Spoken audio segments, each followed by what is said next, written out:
नमस्ते, मेरा नाम हरीश मोयाल और मैं बहुत सारी बधाई देना चाहता हूँ DKMS को अपने 30 वर्ष पूरे करने के लिए। आप ऐसे ही लोगों की ज़िंदगियों में खुशियाँ भरते रहें और कैंसर को लोगों की ज़िंदगियों से डिलीट करते रहें। Ich bin Susan Sideropoulos und ich wünsche der Dkms zum 30. Jubiläum alles Liebe, dass sie noch mehr Menschen da draußen erreichen, damit noch mehr Menschenleben gerettet werden können.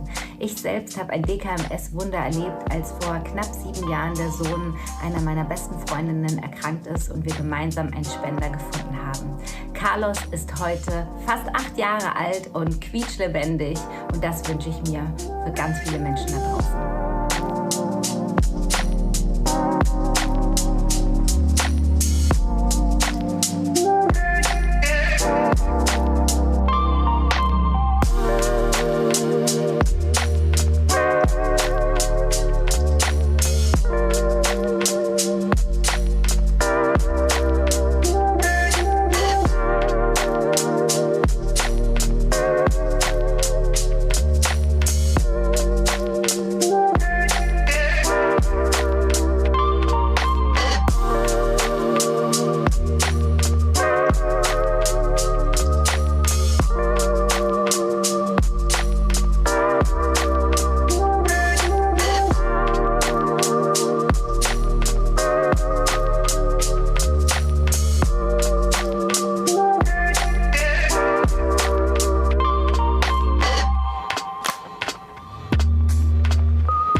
Herzlichen Glückwunsch, liebe Dkms, zum Jubiläum, zum 30-jährigen Jubiläum. Herzlichen Glückwunsch all den Menschen, die sich einsetzen und schon so viel bewegt haben im Kampf gegen den Blutkrebs. Ein Anliegen, das sich zu unterstützen lohnt. Und ihr könnt weiterhin auch auf mich zählen.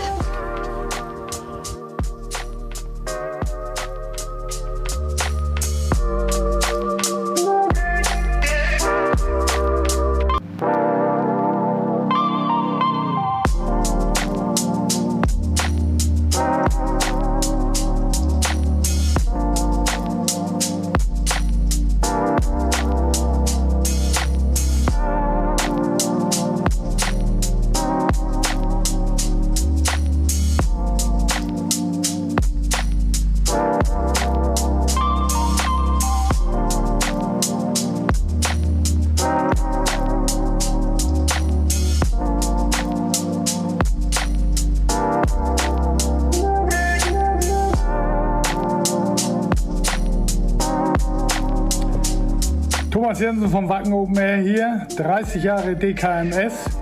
Ja, ihr könnt stolz sein auf was ihr erreicht habt und wir sind gemeinsam mit euch stolz, dass wir seit 2014 dabei sein durften. Auch 10.000 Registrierungen geschafft haben, ich glaube über 54 Spender. Das macht uns froh und glücklich, die zweite Chance.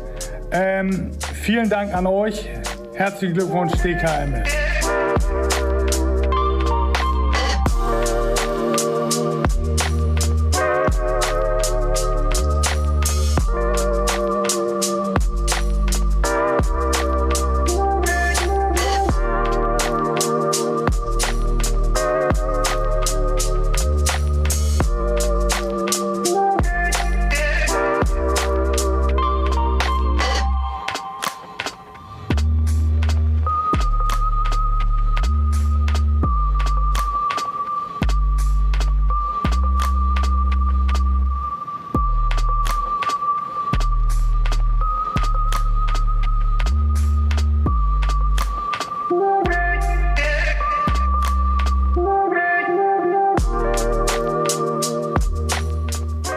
Wow, 30 Jahre DKMS. Liebes DKMS-Team, herzlichen Glückwunsch. Ihr habt so vielen Menschen in dieser Zeit geholfen und ihr könnt sehr, sehr stolz auf euch sein. Und ich hoffe, dass ihr auch weiterhin euch so ins Zeug legt und dass sich ganz viele Menschen registrieren lassen. Ich bin registriert und ich bin sehr stolz und ich freue mich, auch ein Teil von euch zu sein. Und ja, vielen Dank. Die Dkms wird 30 Jahre alt. Wir gratulieren ganz, ganz herzlich. und hoffen auf weitere mindestens 30 Jahre. Danke für alles. Alles Gute zu 30 Jahren harter Arbeit, Dkms. Ich kann mir gar nicht vorstellen, wie viele Menschenleben ihr in den 30 Jahren schon gerettet habt und hoffe, dass wir weiterhin ganz viele in der Zukunft retten können. Liebes Team der Dkms, herzlichen Glückwunsch zu eurem Jubiläum. 30 Jahre im Kampf gegen Blutkrebs. Es ist großartig, was ihr erreicht habt. Es gibt aber noch viel zu tun, deswegen ich bleibe auch mit dran und unterstütze euch gerne. Natürlich habe ich mich registrieren lassen und kann nur jeden ermuntern, das noch zu tun, wenn er es noch nicht getan hat. Aber jetzt erstmal herzlichen Glückwunsch und alles Gute weiter.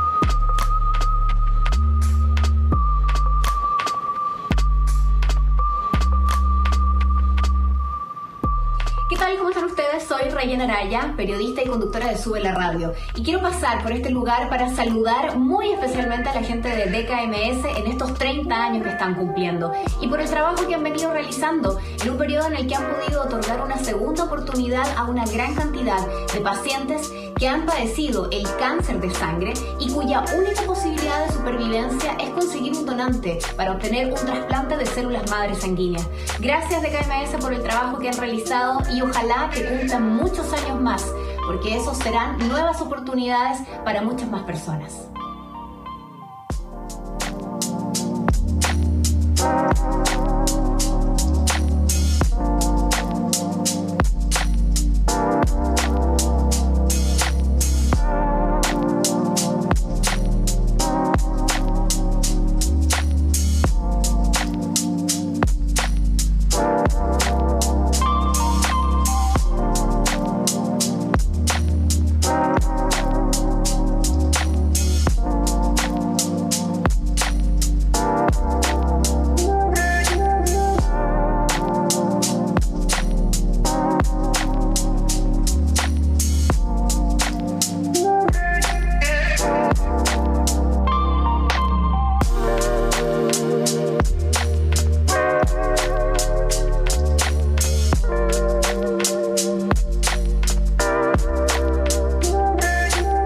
Hi there, my name is Faisal Sayed, Ambassador for DKMS Africa and television talk show host.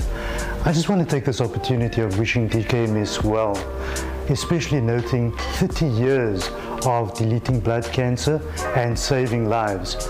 I know that from the limited interaction that I've had with DKMS in South Africa, one can find that growth and see that development as people's lives get changed and altered as you go along. So we wish you well. Gratulacje dla całego zespołu Dkms w Niemczech z okazji 30 lat działalności. Dzięki waszym działaniom codziennie 20 osób otrzymuje szansę na nowe życie. Jeśli wśród osób, które to oglądają, są jeszcze tacy, którzy nie zarejestrowali się do bazy Dkms, zachęcam do tego, żeby zostać potencjalnym dawcą szpiku. Być może tak jak ja, dać jakąś szansę na życie. Happy Birthday to you, liebe Dkms, 30 Jahre jung und mein Gott, seht ihr gut aus. Und jetzt wollen wir ein bisschen ernst werden, denn ich bin froh, euch in der Vergangenheit schon bei euren Projekten unterstützt haben zu können und ich schaue in die Zukunft, werde auch dieses weiterhin tun. Und für all diejenigen, die sich bis jetzt haben noch nicht registrieren lassen, tut es, denn ihr könnt Menschenleben retten.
नमस्ते, मेरा नाम हरीश मोयाल और मैं बहुत सारी बधाई देना चाहता हूँ DKMS को अपने 30 वर्ष पूरे करने के लिए।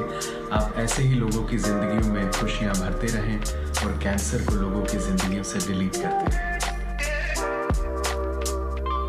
Ich bin Susan Sideropoulos und ich wünsche der DKMS zum 30. Jubiläum alles Liebe, dass sie noch mehr Menschen da draußen erreichen, damit noch mehr Menschenleben gerettet werden können.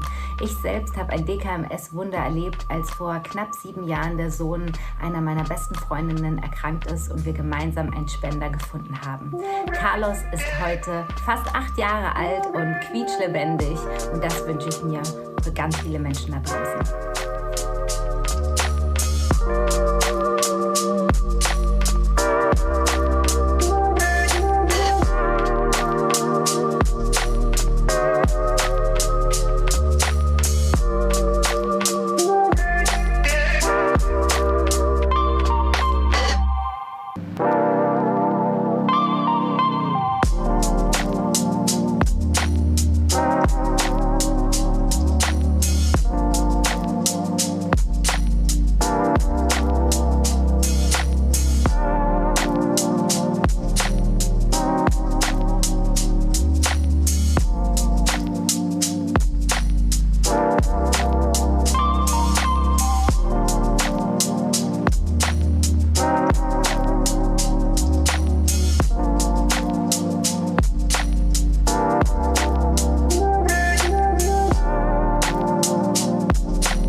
Herzlichen Glückwunsch, liebe Dkms, zum Jubiläum, zum 30-jährigen Jubiläum.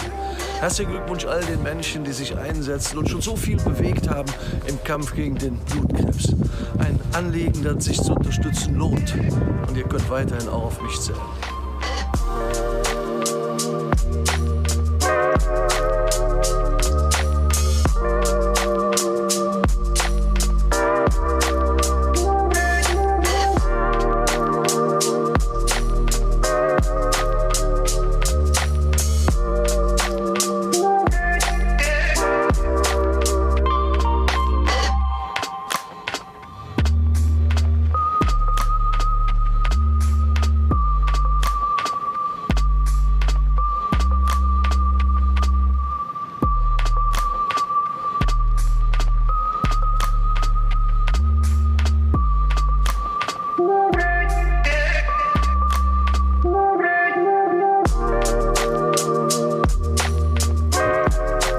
Jensen vom Wacken Open Air hier, 30 Jahre DKMS.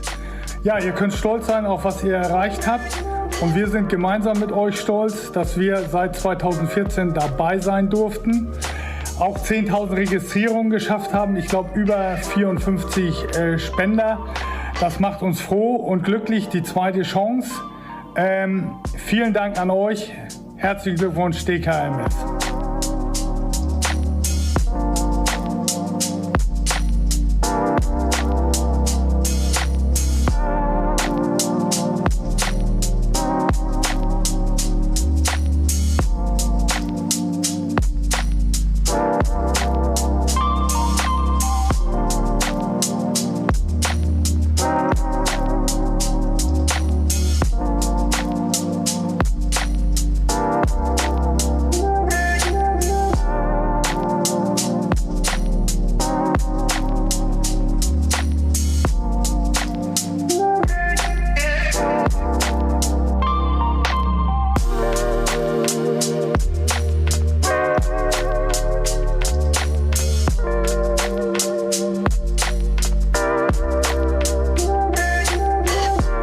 Wow, 30 Jahre DKMS.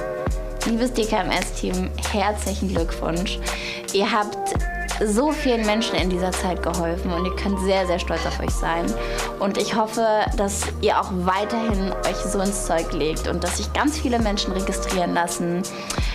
Ich bin registriert und ich bin sehr stolz und ich freue mich, auch ein Teil von euch zu sein. Und ja, vielen Dank. Die Dkms wird 30 Jahre alt. Wir gratulieren ganz, ganz herzlich. und hoffen auf weitere mindestens 30 Jahre. Danke für alles.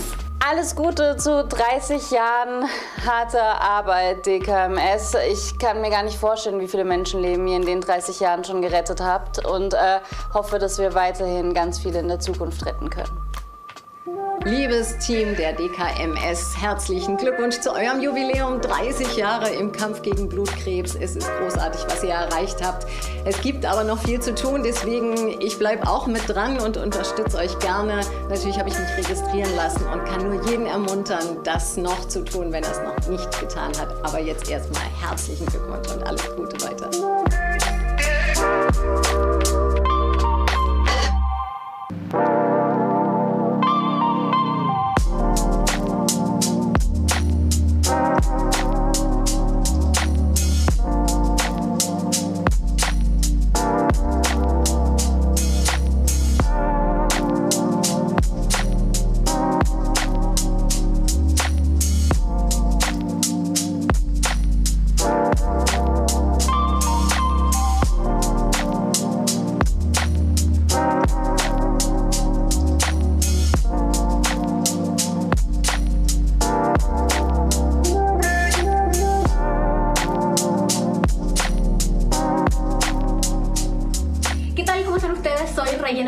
Periodista y conductora de Sube la Radio, y quiero pasar por este lugar para saludar muy especialmente a la gente de Dkms en estos 30 años que están cumpliendo y por el trabajo que han venido realizando en un periodo en el que han podido otorgar una segunda oportunidad a una gran cantidad de pacientes que han padecido el cáncer de sangre y cuya única posibilidad de supervivencia es conseguir un donante para obtener un trasplante de células madre sanguíneas. Gracias Dkms por el trabajo que han realizado y ojalá que cumplan muchos años más, porque esos serán nuevas oportunidades para muchas más personas.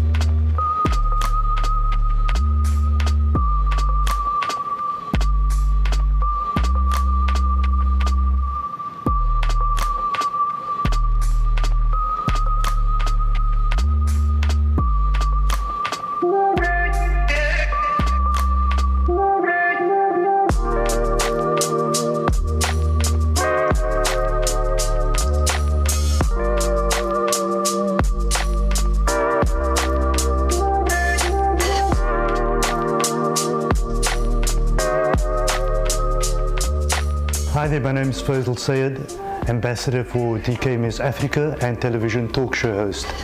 I just want to take this opportunity of wishing Dkms well, especially noting 30 years of deleting blood cancer and saving lives. I know that from the limited interaction that I've had with Dkms in South Africa, one can find that growth and see that development as people's lives get changed and altered as you go along. So we wish you well.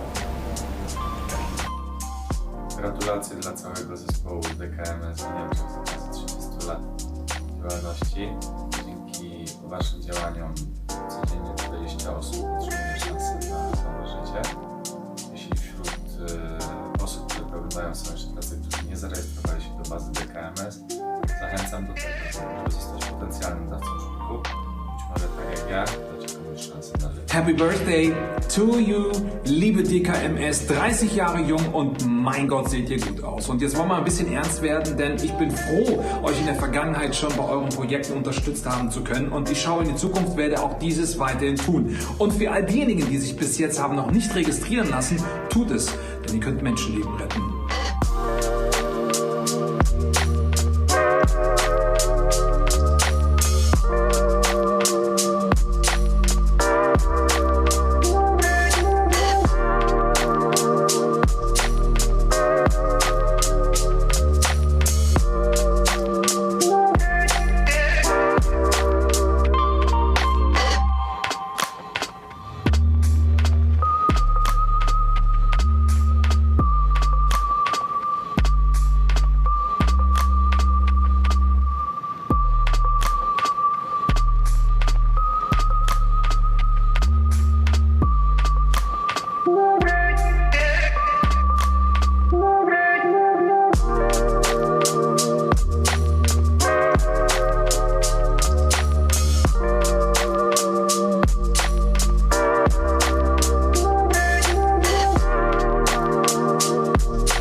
नमस्ते, मेरा नाम हरीश मोयाल और मैं बहुत सारी बधाई देना चाहता हूँ DKMS को अपने 30 वर्ष पूरे करने के लिए।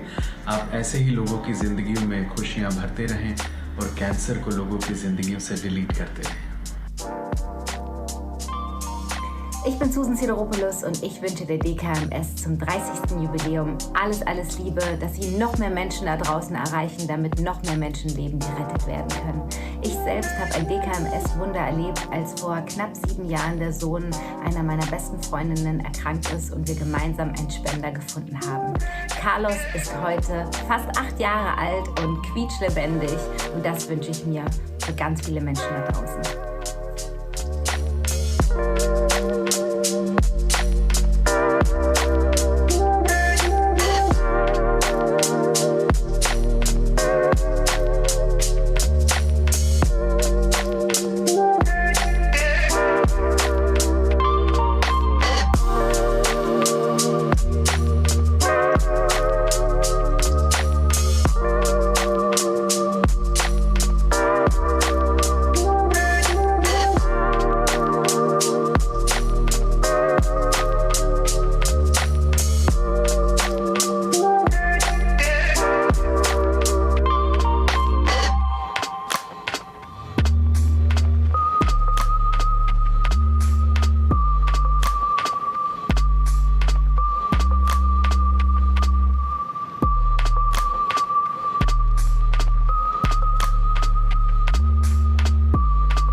Zum Jubiläum, zum 30-jährigen Jubiläum. Herzlichen Glückwunsch all den Menschen, die sich einsetzen und schon so viel bewegt haben im Kampf gegen den Blutkrebs. Ein Anliegen, das sich zu unterstützen lohnt. Und ihr könnt weiterhin auch auf mich zählen.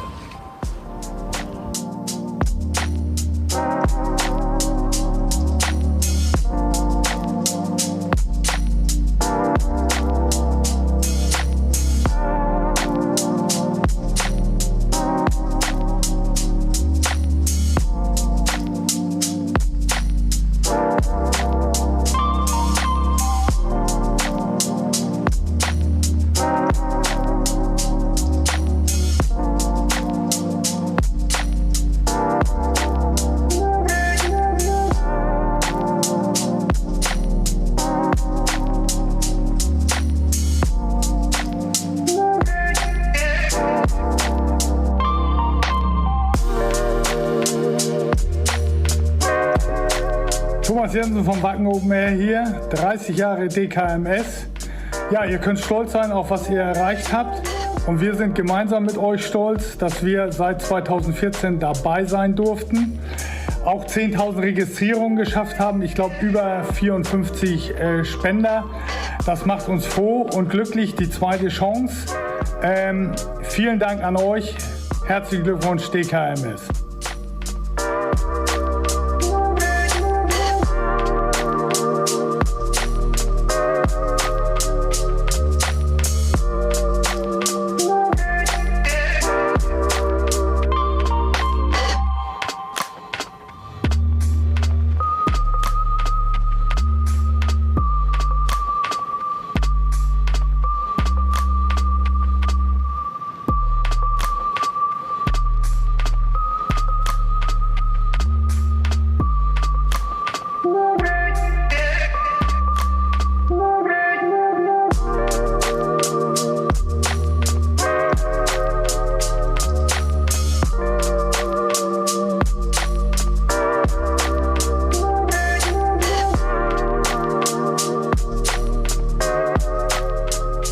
Wow, 30 Jahre Dkms.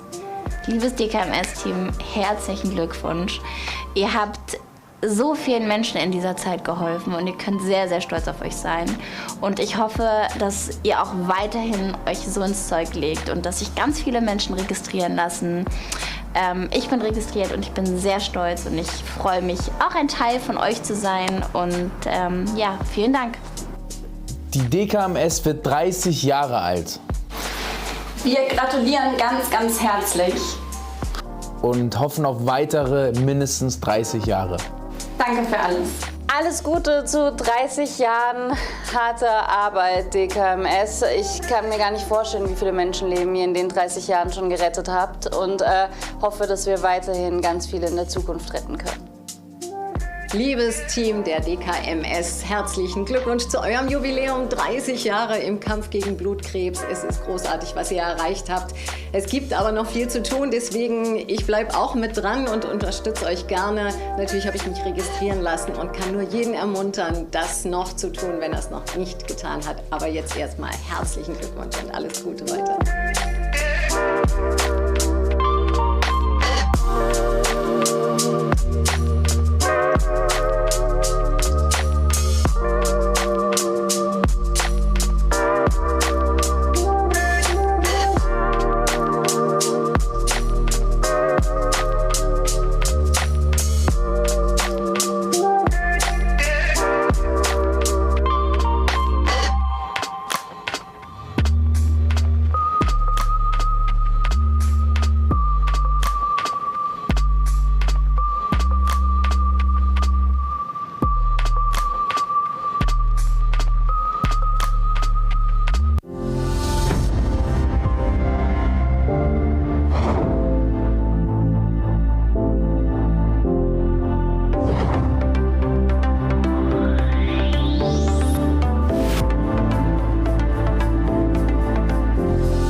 Jahre das Leben feiern.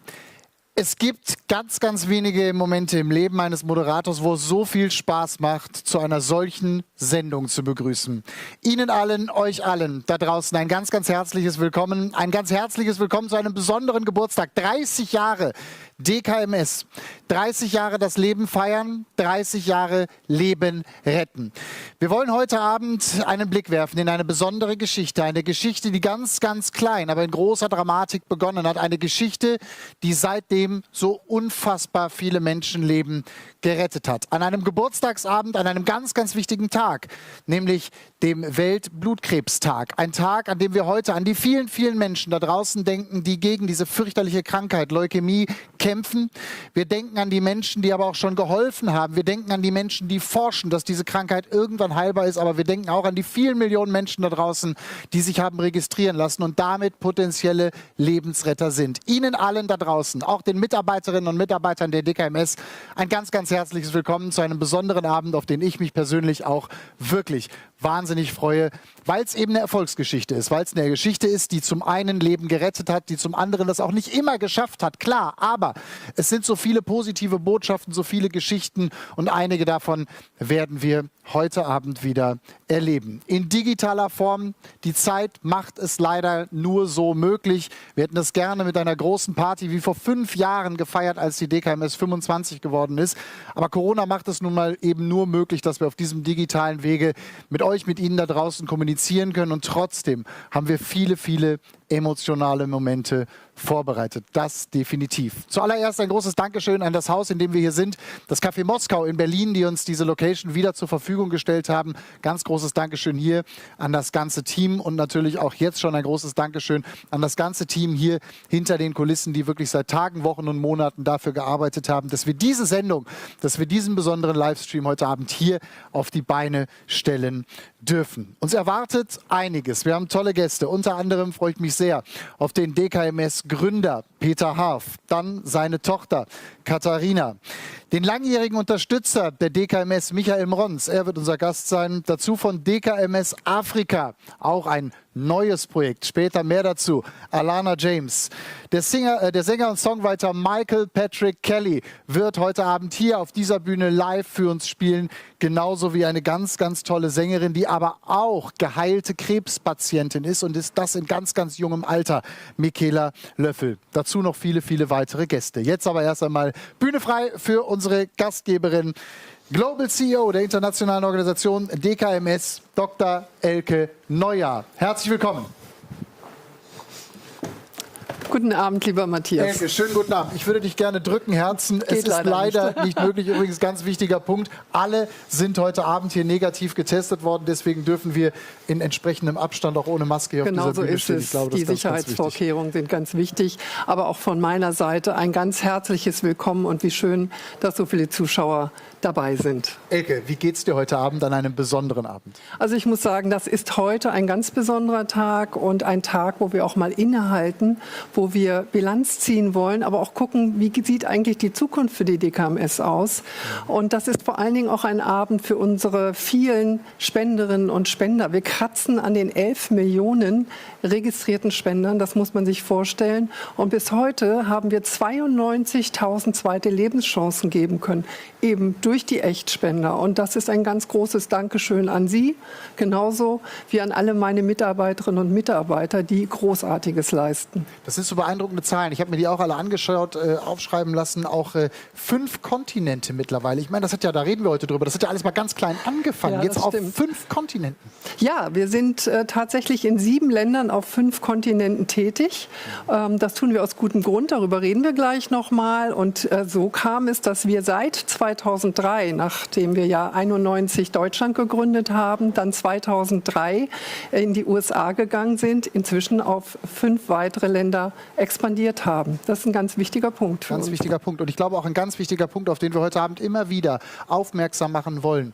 Fast 11 Millionen registrierte Menschen da draußen, das sind alles potenzielle Lebensretter. Das muss man eine ja sagen, Weltstadt. Ne? Genau. Das sind die Einwohner einer Weltstadt. Das muss man sich wirklich mal vor Augen führen. Und deswegen können wir ehrlich gesagt nicht dankbar genug sein. Wir sind auch dankbar, dass wir heute Abend trotz der Pandemie, trotz der ganzen Umstände, die ja jeden da draußen wahrscheinlich in den letzten 12, 14, 15 Monaten auch auf brutale Art und Weise gefordert haben, dass wir trotzdem heute Abend hier feiern können. Aber wie ist die Dkms bisher durch die Pandemie gekommen? Also wir haben sehr schnell reagieren können, weil wir schon sehr lange auch mobiles Arbeiten für unsere Mitarbeiterinnen und Mitarbeiter möglich gemacht haben. Innerhalb von 14 Tagen war jeder komplett einsatzfähig.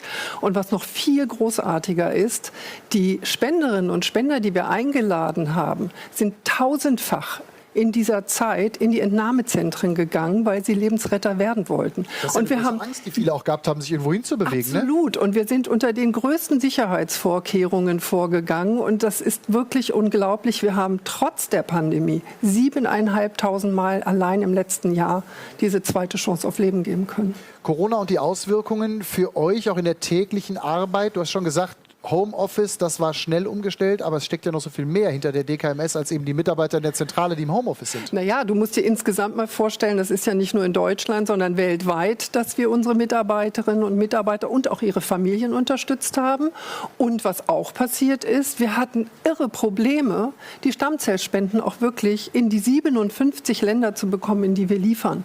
Und das ist nur möglich gewesen durch tolle Mitarbeiter in Tübingen, die alles getan haben, als die Passagierflüge eingestellt wurden, dass wir trotzdem, und wir haben es wirklich geschafft, jede Stammzellspende zum Empfänger gebracht haben. Und trotzdem ist wahrscheinlich auch bei dir die Erleichterung jetzt groß, dass, ich will nicht sagen, die Pandemie sich dem Ende neigt, aber zumindest die Entwicklung so positiv ist, dass es jetzt, 14 Monate danach, glaube ich, etwas einfacher geworden ist. Ne? Es wird langsam einfacher. Also wir sind noch lange nicht am Ende, weil wir sitzen ja auch in Indien. Wir sind in Südafrika. Da haben wir momentan Riesenprobleme. Und trotzdem mit den Kolleginnen und Kollegen zusammen kriegen wir das wirklich hin.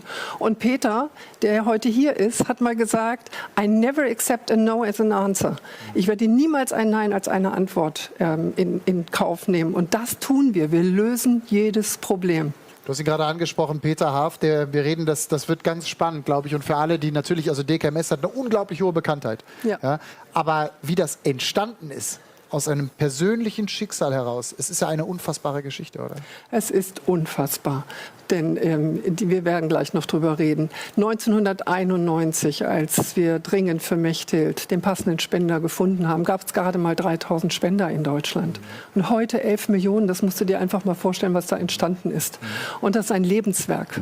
Das der Peter gemacht hat. Fast 11 Millionen Menschen, das ist ein Lebenswerk und diese 11 Millionen Menschen, nochmal gesagt, sind potenzielle Lebensretter und es sind so viele Hunderte, Tausende Leben durch diese Idee, eine unfassbar positive Idee, gerettet worden. Und deswegen feiern wir heute Abend gemeinsam das Leben, liebe Elke. Ich danke dir. Ich bin sehr froh, dass du heute hier moderierst, dass du wieder bei uns bist.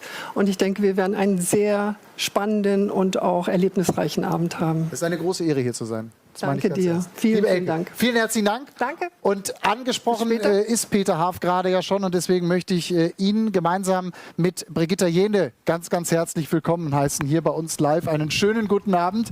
Ich darf so unfreundlich einfach dran vorbeigehen an euch, aber es macht es eben nicht anders möglich. Eigentlich sind es diese Momente, wo man sich so gerne herzen möchte, oder? Genau. Ja, Brigitta, ich darf gleich zu dir kommen. Übrigens, ich habe heute gelernt hier in der Vorbereitung, dass bei der Dkms alles per Du ist. Und insofern freue ich mich, dass wir fast familiär hier gemeinsam sitzen dürfen. Peter Elke hat das gerade angesprochen, der Name Mechthild fiel. Ich glaube, viele da draußen kennen die Geschichte, aber vielleicht kennen sie auch viele eben nicht. Mechthild ist deine verstorbene Frau gewesen. Was ist damals passiert, 1991? Ja, also Mechthild war mehr als meine verstorbene Frau. Mechthild war die Liebe meines Lebens. Ihr kanntet euch, seit ihr 16 wart, Wir ne? waren 16 in der Tanzschule. In der Tanzschule, okay. Tanzschule. Ja. Und da war dieses wunderschöne Mädchen. Ich habe sie gesehen und wusste, die musst du heiraten.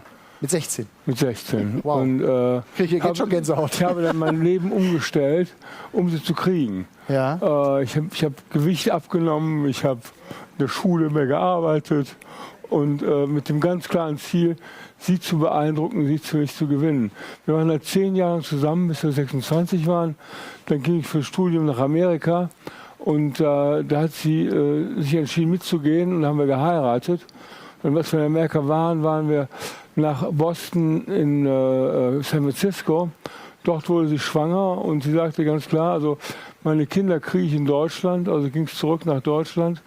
Und da haben wir jahrelang gelebt und sehr glücklich gelebt. Ich habe auch Brigitta damals kennengelernt, weil wir zusammen gearbeitet haben. Brigitta und ich haben sie erst mal gesehen 1975, also schon in der Steinzeit. Und ja, aber es stimmt ja. Ich habe uns das erste Mal gesehen und seit der Zeit arbeiten wir zusammen. Also wie gesagt, Mechte und ich lebten da glücklich, hatten dann nachher 2 Kinder. Die jüngere war die Katharina, die wir jetzt sehen können.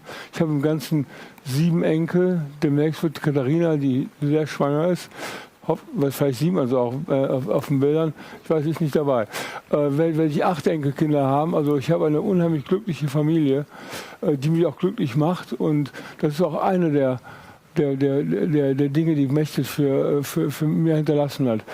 Leider Gottes war dann Ende, als Mechthild so um die 40 war, ging es gesundheitlich nicht mehr so gut. Erst bekam sie Brustkrebs und dann kriegte sie 3 Jahre später eine wirklich ganz gefährliche akute Leukämie, die mehrere Male behandelt wurden, ohne Erfolg.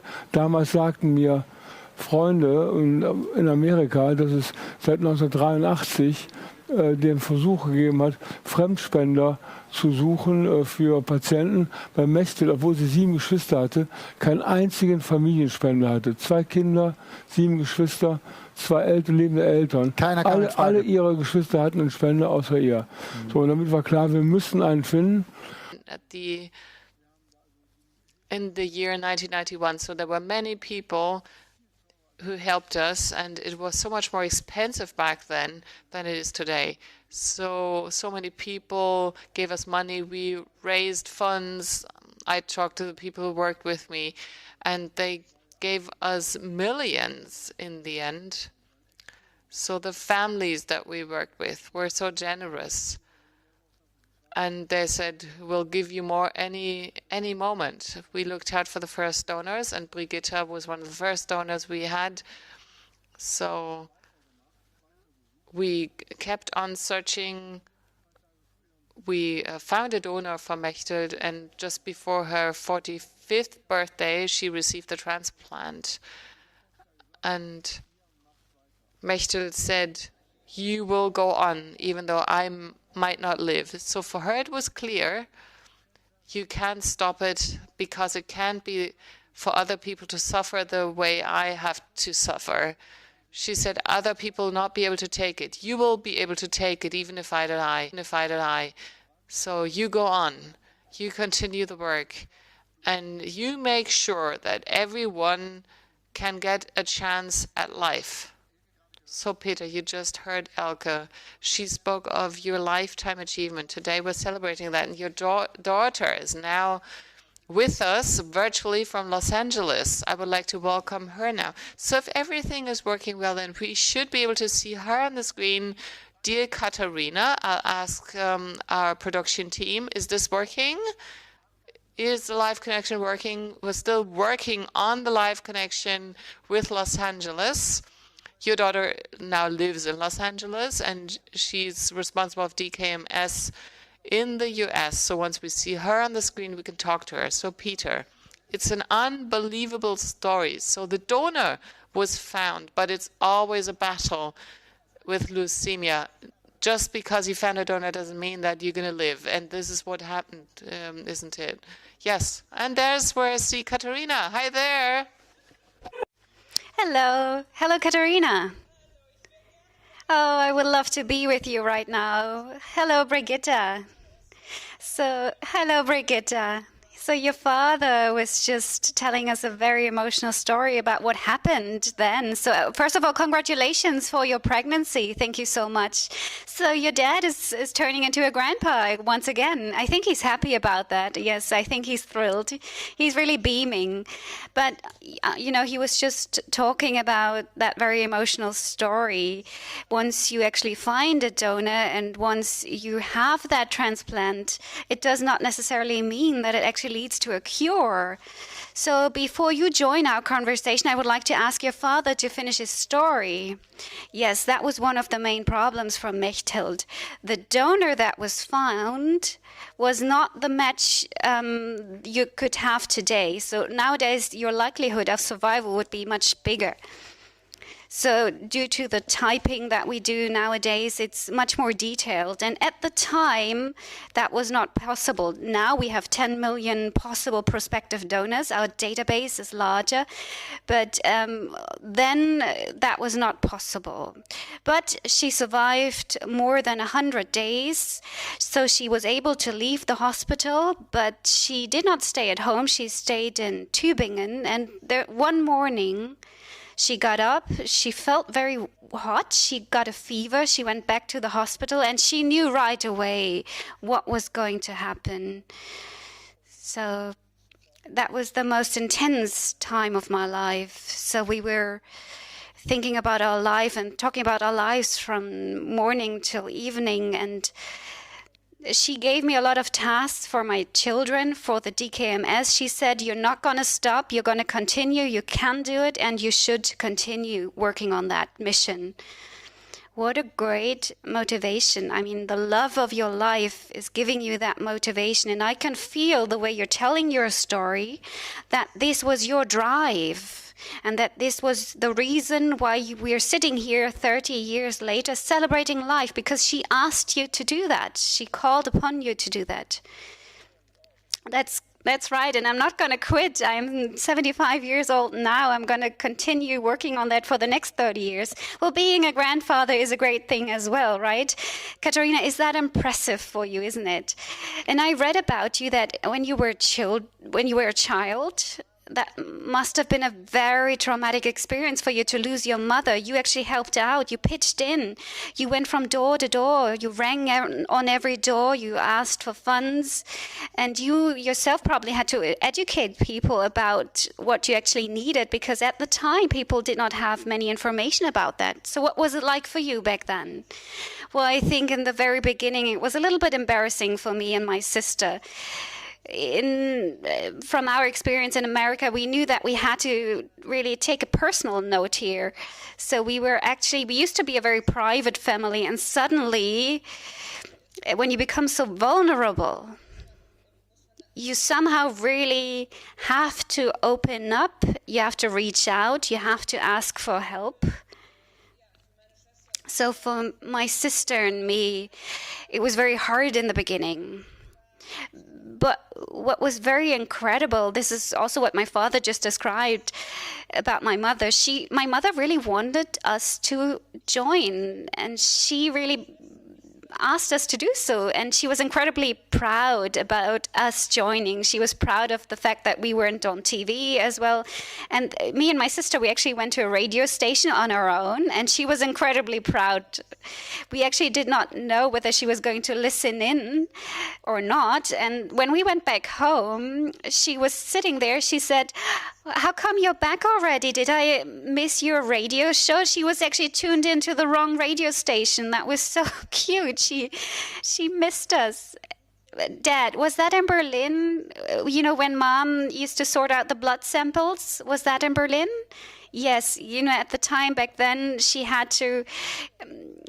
She was sitting there, she was just sorting out her blood samples, and some days were better, other days were worse. Sometimes she had more energy, sometimes she was drained of energy, but she really wanted to participate. And that's also my drive, my motivation in life.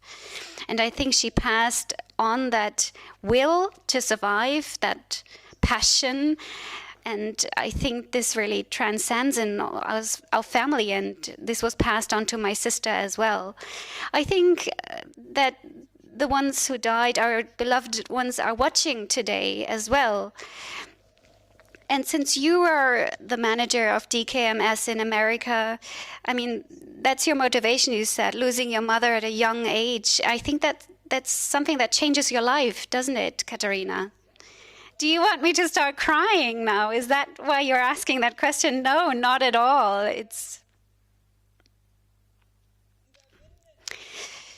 Well, I mean, I believe when you feel that great love, you somehow learn to live with it. And at the very beginning in 2004, when I actually started to build it from scratch in America, it was quite difficult for me, because especially when I went to the hospitals, when I saw the patients in the cancer wards, it was very difficult for me. And at the same time, I mean, we've been through this fate, or we've had to suffer through that ourselves. And if you manage to help out others, that really gives you joy. And it really pays off, Dad, doesn't it? Can you agree with me? Yes, I do. Katharina, I'm so sorry that we can't meet in person here in Berlin. I myself, I'm friends with your family for years now. I have been for years. And when I see you, when I see your passion, your motivation, when I see the glow in your eyes, I see that you're actually doing the right thing here. And I would like to give you a virtual bow to your work. And I would also like to talk to Brigitta. I would like her to join our conversation. Thank you. Just stay on the lines, stay with us, stay tuned, please. So, Brigitta, it's exactly the story we talked about. I mean, you are not only work colleagues, but you're also friends for life, because you went through this together. What was it like for you with Peter at the time? He did not take no for an answer. What was it like for you? Well, that's very typical of him. That's typical Peter. So whenever he really says he's going to do something, he does it. So that was due to necessity at the time. What was it like for you? So he was really active. He really had a hands-on approach. He left no stone unturned. He did everything that's possible. But you yourself did that too, right? You're one of the first donors. I think you were the second registered donor of the DKMS. Yes, exactly. Yes, until Mechthild actually became sick, I did not have any information about leukemia. So I was very uneducated about that. And then I became aware of the fact that she was very sick.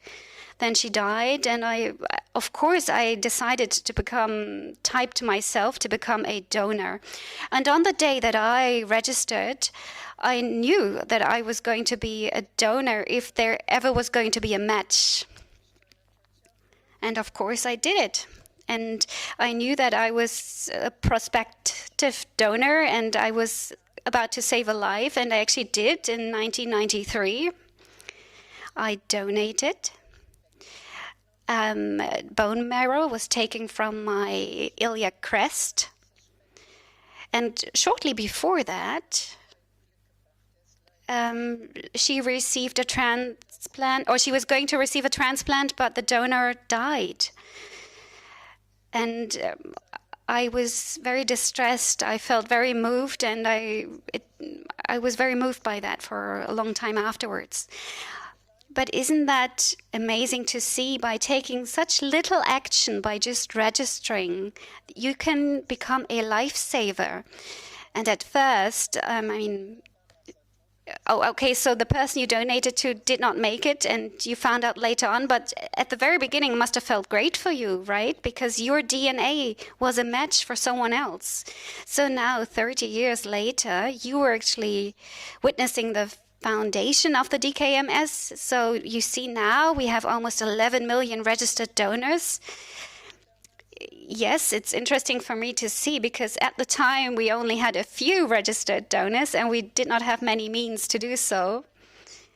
We had to find the right infrastructure, vicinities, for instance. We had to get in touch with municipal staff. We had to actually just implement all of that ourselves. We had just the simplest means. In 1991, they actually had the first computers, but we did not send any emails. So what did you do? Did you just did you do everything by hand? Yes, we did everything by hand. But for instance, the samples, we just collected them and then we sent them to Paris. And then we took a plane and we went to the US. And that was cheaper than doing that in Germany. So many people spend their nights on doing the work. So it took a lot more work than it does today.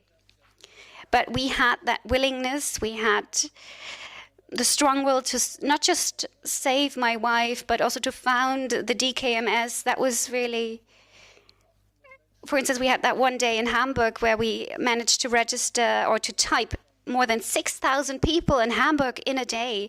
So for hours, people were standing in line in the rain in order to help out other people. And in that moment, I realized that this was a people's movement. And, there's always the claim that Germans are not willing to help out other people. But for me, it actually showed that Germans are willing to help others. There is no country other than Germany where you have that high density of donors. So we are actually the champion of donating bone marrow. So I think this is something we can be proud of. Yes, stick with us. We prepared a clip and we summed up your special story, 30 years of DKMS, and we would like to show it to you. This is the humble beginning of this very successful story. DKMS started in 1991. My mom was sick with leukemia and needed a bone marrow transplant. And my dad basically moved mountains to try to find a donor for her. Then Peter was told that would be not possible from the authorities' side. But who knows Peter knows that he never accepts a no as an answer. And then within 1 year, we recruited 68,000. From humble origins as a private initiative in Germany, DKMS quickly grew to be the largest donor center in the world by 1995. By 2003, DKMS had added 1 million donors to the global pool. At the beginning, it started with one person, 2 people, and then our sort of sweet spot was about 20, 30 people. And so it was a small office, we were all cramped, but we had so much fun handing out flyers and doing donor drives at our school, at community centers. However, it quickly became clear that to deliver on our promise to provide all patients with a second chance at life, efforts needed to be made on a global scale. Establishing our first international office in the US in 2004, DKMS continued to expand its presence. We are present in Germany, in the US, in Poland, in UK, in Chile, and in India. I'm proud to say that we will be present in South Africa from now on, and we will go for further countries. My dream is in 10 years we are in 20 countries. The importance of international expansion was not simply to provide more donors, but to diversify the donor pool. With patients most likely matching with a donor of a similar ethnic background, diversification is key to providing the largest number of patients with a second chance at life. The world is very diverse, so are people.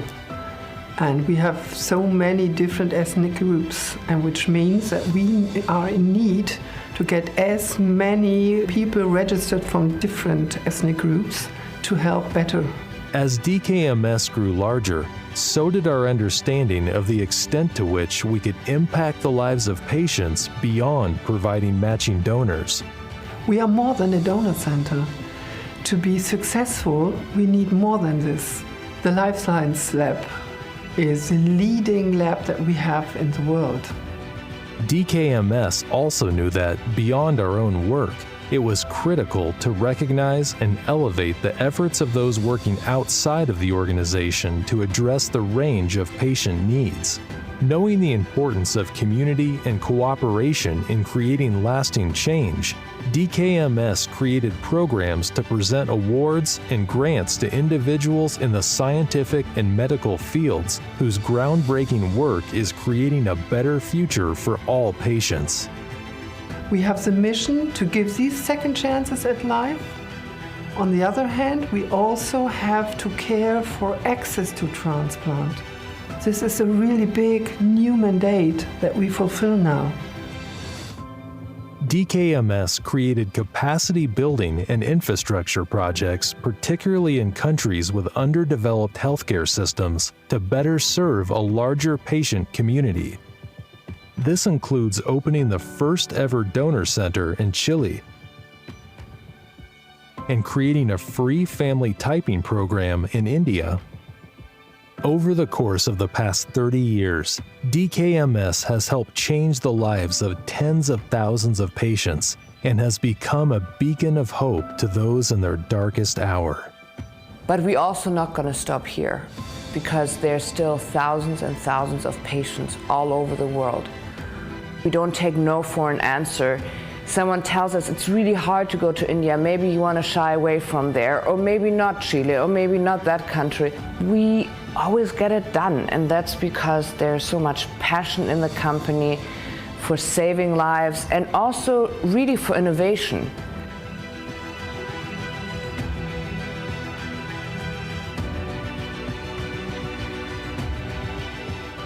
The lives we save is absolutely incredible. I'm so happy to be part of it. I'm grateful to be part of it, but it's all of you, and that I'm eternally grateful for.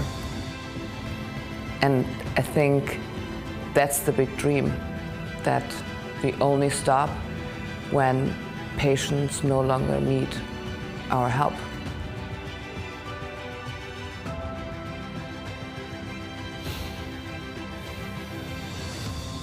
Sekunden. Tja. So it is a moment that really, really gives you the goose pimples and makes you tremble and shiver. Katharina, this was your father and your mother who passed this passion on to you. Will you pass it on to your children? Well, my daughter Eva is just about to turn 9 years old. She was so excited today, and she gave me her Ruth Bader Ginsburg. She said, "Mom, now it's yours, this figure, because the two of you do such great work," which is so sweet. So she is aware of what I do. And she really is very empathetic. So she will do an internship at DKMS for sure. Oh, so that's going to be a thrilling time. Katharina, just how proud are you of your dad? I couldn't tell you how proud I am of him. Matthias, Dkms is his lifetime achievement. I love what else he does in life, but when I see how many people's lives he was able to save, and without him, we wouldn't have been able to give more than 90,000 patients a second chance at life. This is so great. And as I work at DKMS every day, it is so great to see the great people we have, this spirit that Brigitta described in the beginning, and my dad. This initial spirit, this founding spirit is still there. It's a great organization. It's such great fun working with it and for it. And still, we need every single donor out there, everyone who's ready to get themselves and their tissue typed. So thank you, Katharina, for being tuned in from Los Angeles. Is it 8 a.m. in the morning? Is it 12? Well, perfect time for me. It's 11 a.m. So 11 a.m. in Los Angeles. Wow. So Peter, isn't it great what Katharina just said? The last sentence she just said. Oh, I am so proud of my daughters. My daughters are lovely girls, are very, very committed to charitable activities. Katharina with DKMS, and my other daughter is also involved with a charity in Munich. So this is something that really got passed on by their parents, especially by their mom, who, facing death, insisted on this fight to go on. So this is something rarely to be found, that someone facing their own death saying, I want my family's energy to be committed to saving other people's lives. So with that, it's also your wife's lifetime achievement, isn't it? I really get it now, Peter. Brigitta and Peter, so many thanks for being here with us. Let's celebrate life. Katharina, thanks to you as well. And say hello to everyone over in LA. I hope that we will be able to meet in person soon. Thank you, Matthias. And bye-bye, Brigitta and Dad. Thank you for being there.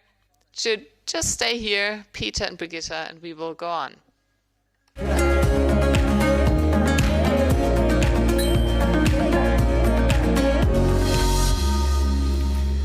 Und eine weitere. So there's another great lady who for many years who's been supporting DKMS. She's here with us tonight. Eva Imhoff is there. Good evening, Eva. It's great to be here. Great to have you, Eva. So I'm so moved, I'm so touched hearing this story and this motivation. It's unbelievable. Yes, it really gives me the shivers. It's so emotional. It touches me so much. So you've been a long-time supporter. So there's a lot of communication going on. What are you looking forward to? So I'm looking forward to hearing from you and reading your posts and your greetings, dear community. So you can send over congratulations and tell us where you're watching us from and where you're based. Use our YouTube chat. So has there been any comments on the YouTube chat? Yes, there's been some posts on the YouTube chat already. I will present them in a moment, and there's been some posts, some comments. So people are writing to us from all over the world. So what touches you about DKMS? Well, I have a very personal background. My best friend died of cancer, and just before she died, she gave me a typing set to become a donor at DKMS. She said to me, please register, Eva. You can become a lifesaver with just a couple of small baby steps. So it just gives me, well, it brings the tears to my eyes thinking about it. And I registered. I became a donor. I started getting more committed. I was there in an event of recruiting donors. So this feeling of potentially saving another person's life with such simple means is something that keeps on touching me every day. And today I'm especially touching them. This is why I'm so happy to be here. Yes, thanks for coming, Eva. I can sense how moved you are, and this is what makes this night so special. Let's celebrate life together. 30 years, 90,000 people. So this is a football stadium. Just imagine. Let's now come to our first moment of enjoying some music. We have a great artist with us tonight. She wrote a beautiful song. It's called Waves Full of Love in German. She started her career at The Voice of Germany. She's here, Michaela Löffel.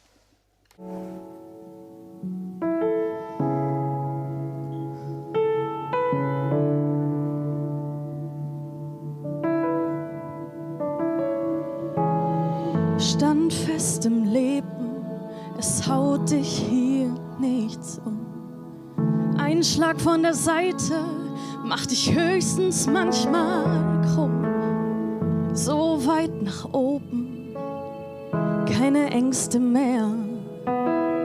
Wie Verrückte toben, ich wünsch mir das so sehr. Ich weiß, es wird hart, denn das alles fordert Kraft. Doch die Wellen voll von Liebe helfen mir jeden Tag.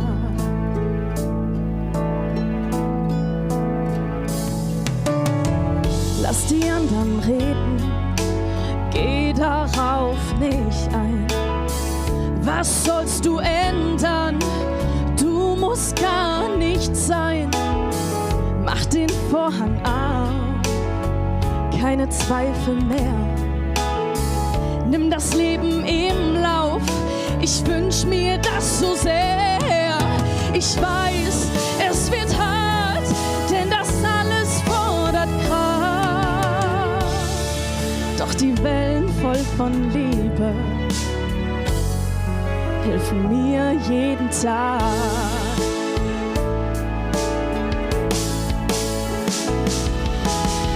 Nimm dein Leben in deine Hand, den Kopf bloß nicht an die Wand, du musst nach vorne. Lass dich nicht von den anderen kontrollieren, du hast dein eigenes Ziel, du musst nach vorne. Und wenn du denkst, das ist alles nicht genug, dann geh nach vorne. Die Augen zu und durch und spring mit noch mehr Mut. Oh, so weit nach oben, keine Ängste mehr. Wie Verrückte toben, ich wünsch mir das so sehr. Ich weiß, es wird hart, denn das alles fordert Kraft. Doch die Wellen voll von Liebe helfen mir jeden Tag.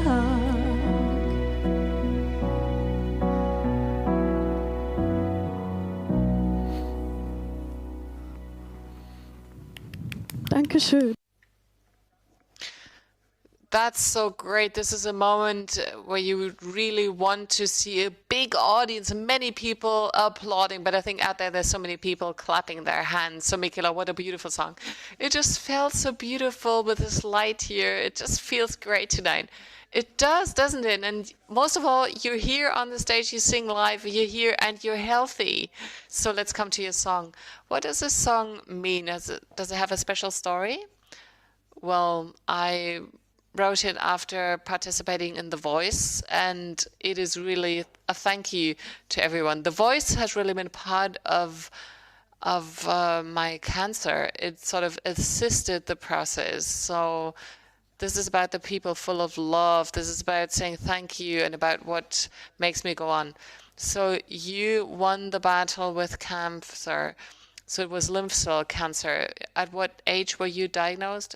It was 2 years ago on Sunday. So this was at 23. I'm 25 now. So this is when you have your lifetime ahead of you. Such a terrible thing to be diagnosed. So what were you thinking? Well, I didn't actually realize at the time. I just thought you have to go on, you have to just function. So for me, it was clear that I needed to go on, that there was no possibility of ever stopping. My family, my friends gave me so much support and so much energy. So it was a lot of energy from the outside that held you? Yes, absolutely. So it's actually in the aftermath of my cancer, of my illness, that I really realized what had happened. So you're 25 now. Are you totally healthy? There is no cancer in me anymore. There's no cancer left. I'm free of cancer. I'm healthy. I think it's difficult to say I'm healthy because there's so much more happening in your body and also in your brain, on your mind. So what do you mean when you say there's so much more in the aftermath? You know, what I mean is that you have to understand that your life was in danger. This is something that has to, you know, you have to get on your head around.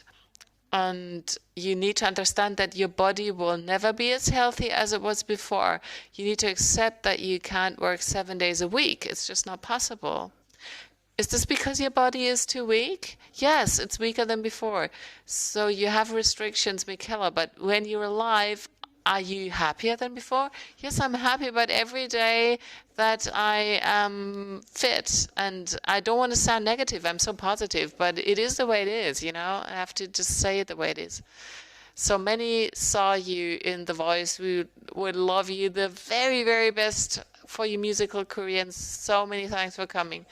I also would like to say thank you for Dkms. Thanks for letting me participate in this show. I think it is unbelievable.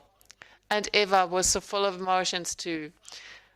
I would love to know whether there's been some posts on the chat and also on your performance now. Well, let me tell you about what is going on the YouTube chat. So many people have been writing to us. We're so touched and moved by the posts that come in from all over the world. For example, we've got Lisa. Lisa is writing, I would like to say hello to all of you from Oberhausen in North Rhine-Westphalia. I admire you so much. All the best from Lisa. And then from Dallas, Texas, Eva Freeman writes, so incredibly touching, and I want to be part of this mission, to be part of a team caring for the second chance at life. So there's so many more people who've written to us. Please go on and write something on our chat. Tell us where you are. Tell us where you're writing to us from. Eva, thank you very much. And I'm very much looking forward now to another great talk with Michael Mrons. Michael Mrons, long-standing supporter of Dkms.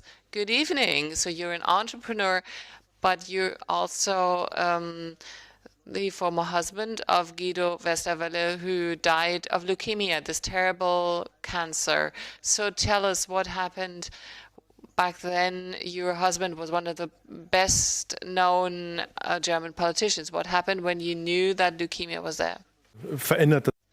Well, it changes your life. Everything that mattered before suddenly loses its meaning. Suddenly you realize that the most important thing in your life is your health. And Guido actually had an injury in his knee. He was supposed to undergo surgery. And the doctors actually thought that there was something wrong with his blood count. And then they examined him. And sometimes, you know, there are certain mistakes being made when they have the blood count. So they said, don't worry, Guido. So but then he called me and then he said, there's something wrong with my blood count. Come over to the hospital. So he did not actually realize what was happening right away, because his life was actually shaped by a lot of luck. In 2013, he left his office as the foreign minister, and he started a completely over. He was completely liberated, full of life, so many plans, extremely thrilled, and we were spending so much time together. Suddenly, we were in the middle of our life, and then this diagnosis came, and it really just floored us. So for those of you who have not experienced that it might be difficult to grasp and understand. Nevertheless, we are very thankful when people like you tell us their story. Both of you decided to make it public at the time, not because Guido was a person of public interest, but you had a different reason. Yes, that's correct.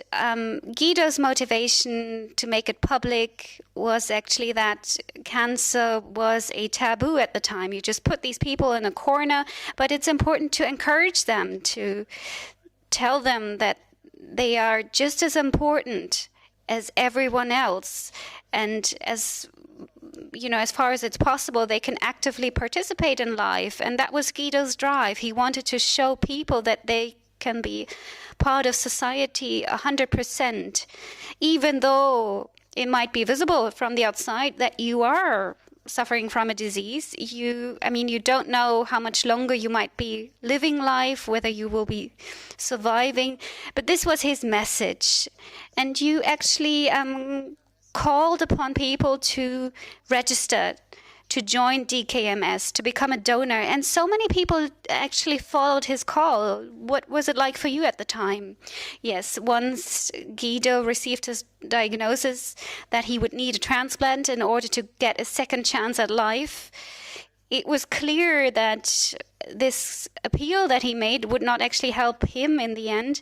It was rather a contribution to really use his popularity in a positive way. He wanted to appeal to people to register. Many people are even not aware nowadays that it's so easy to become a donor.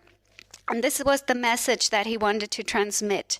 And then thousands of people registered once he actually did that appeal. So today, people actually have a second shot at life thanks to his appeal. And, it was a very difficult time for me then, but it resulted into something beautiful today. 88 chances, 94 chances of a second life. Someone just told me the most recent figure. 94 people received a second chance at life thanks to his appeal. So 88, 94, or even if it had just been one person benefiting from that appeal, that would have been worth it. So on Twitter, you said on March 18th, the 5th day of the death of your husband, you wrote, "Life goes on, love stays." So automatically, every single day you think of it, don't you? Well, I think everybody is grieving in a different way. I am pretty lucky because I'm a very positive and optimistic person. Every morning I'm curious to see what life has in store for me. And so, I know it's difficult that life can quickly just change, but we actually founded a foundation on behalf of Guido. So I'm working in that foundation every single day. And so I have that positive outlook, and I can actually work with him every single day in my foundation. I'm so happy about your story, Michael. And there's another person I would like to ask to join us. This person actually received a second chance at life thanks to the appeal that you made. Jacqueline from Bad Salzungen, from Thuringia. So there she is. Hello, my dear. Hello, Jacqueline. A very warm welcome to you. Hello. Oh, it's so nice to see a young, beautiful, beaming person. So, Jacqueline, that was not always the case, was it? It did not always seem to have a positive result, right? When you received the diagnosis of suffering anemia. What exactly is that?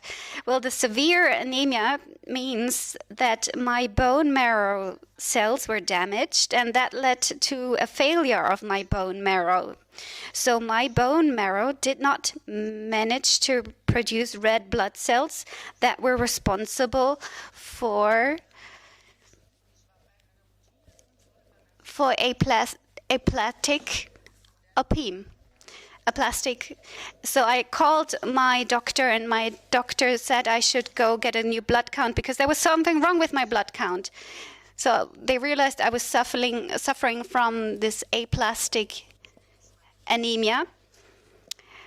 So at first it was not quite clear what I was actually suffering from, and then I received my diagnosis. And then you had a donor that was a match thanks to the appeal made by Guido Westerwelle. I think he was in a German talk show called Markus Lanz, and this person actually registered thanks to his appeal. So a couple of months later, you received your match. Did you actually meet your donor? Yes, I have actually met her. So we were actually pen pals right after the transplant. And the day that we finally got to meet after 2 years, the DKMS called us and we called each other right away. And a couple of weeks later, we actually met in person. What was it like for you? Well, today we are actually in touch on a regular basis. Last year, we could not see each other due to COVID, but we were just on the phone just now. She's with me here in my heart. Oh, I'm about to cry. Oh, that's okay. Well, we want to meet each other again in summer, and I'm going to meet her family. I'm looking forward to that. So we're just seeing a picture of the two of you. I hope she's watching tonight. So I'm also saying hello to her. And also thanks to the appeal made by Guido Westerwelle, she joined. So you can see how easily it's done, and you're the best example of how much it is actually worth it. Can you tell us what you told her? What do you say in that moment? Did you say thank you? Or what do you say as the patient when you meet your lifesaver? Well, I was just hugging her. I brought her a gift. I brought her a frame for a photo.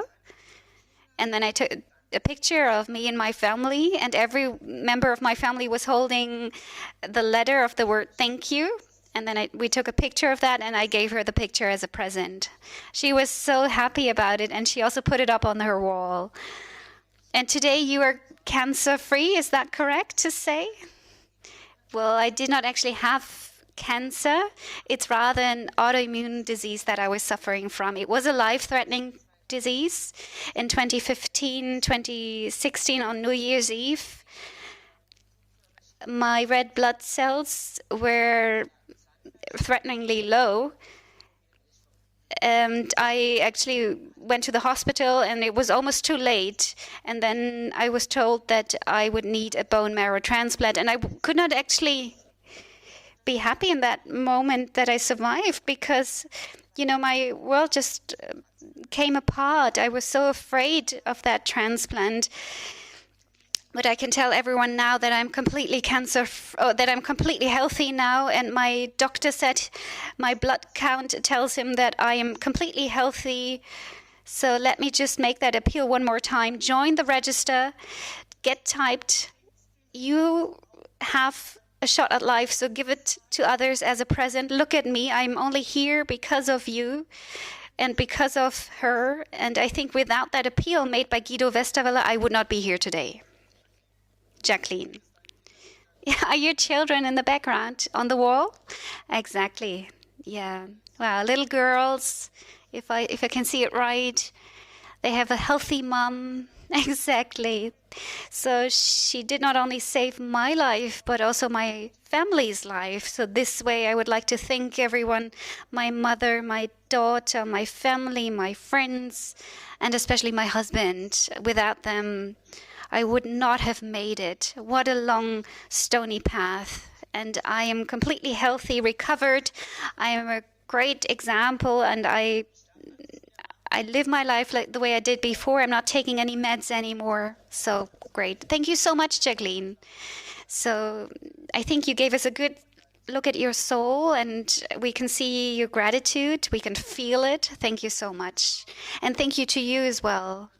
Happy birthday, DKMS. Happy anniversary. One of those many great examples, Michael. What is it like for you when you hear that? I'm so sorry. I'm so emotional. That's absolutely okay. And that's right. So I think there is no better example to show that your appeal made sure that we see a mother who is completely recovered. So I would like to thank you for joining us here today on this very important evening. So I wish you all the best and a lot of success for the fight, and to get as many people as possible registered as a donor. Thank you so much. So these are those very special encounters between the patients and the donors, and this example is telling this very same story.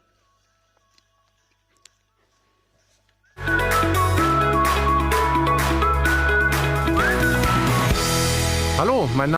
Hi there, I'm Marcus. 2 years ago, Dkms called me and they asked me whether I was ready to give my blood stem cells for somebody who was sick of leukemia. And I did so. My stem cells were well accepted by the patient. She survived. Now 2 years are over. And we're now meeting for the first time here in Stuttgart. I'd never met her before.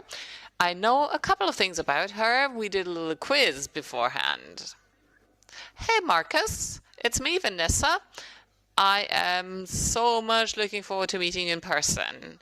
So just like you, I thought of 3 questions for you. Who did I call Elfriede? My mountain bike, my favorite rabbit, or my leukemia? Well, so that's difficult. I know that you ride a mountain bike, so good question. I do think it's your mountain bike you called Elfriede. So let's see whether I was right.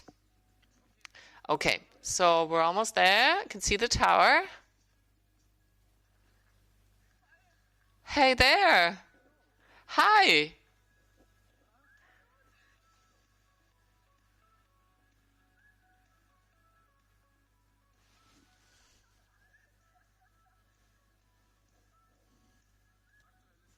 So right now, due to COVID-19, we're not allowed to hug. So we need to keep a distance. But I brought you a little something to cuddle with. So what could it be? Oh, sweet.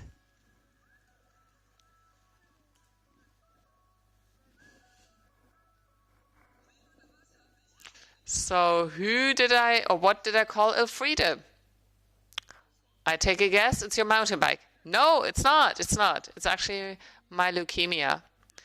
I almost thought it was your illness. Well, so I was diagnosed, and a good friend of mine who works at a cancer ward in another hospital came in and she said to me, Vanessa, we need to give this thing a name. Just think of the silliest name you could think of spontaneously. So this was Elfriede. So the whole ward I was in was equipped with fan t-shirts.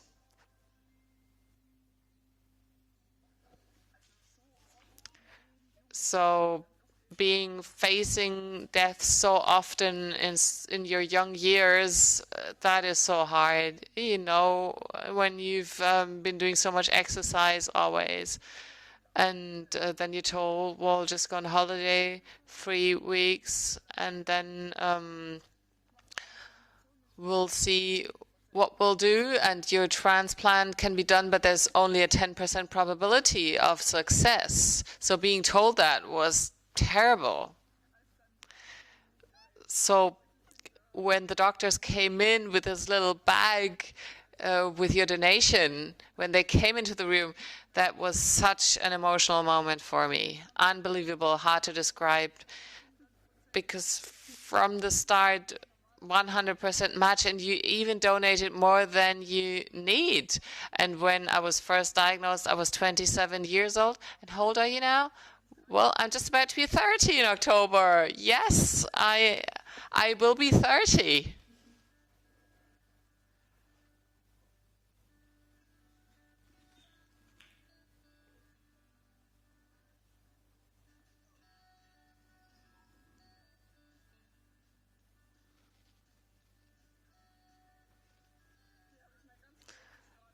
So here's where I got my treatments, here at the Robert Bosch Hospital.